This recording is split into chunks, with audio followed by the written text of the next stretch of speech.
Let's take a closer look at your campaign performance in Quick Campaign. From the Quick Hub dashboard, scroll to review your overview, then open Quick Campaign and go to the dashboard.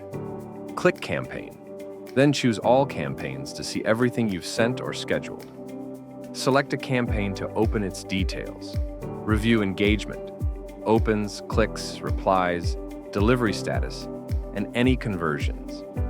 Now select a second campaign and compare the engagement metrics to spot what's working. That's it. Drill into each campaign's detail view to track results and refine your next send.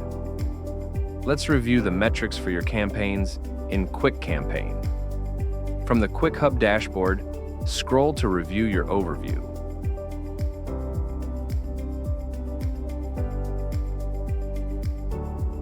Then open Quick Campaign and go to the dashboard. Click Campaign, then select All Campaigns to see every send and schedule. Choose a campaign to open its details. Check engagement, opens, clicks, replies, delivery rate, bounces, and conversions.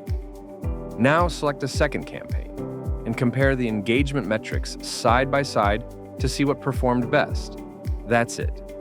Use each campaign's metrics to learn what resonates and optimize your next send.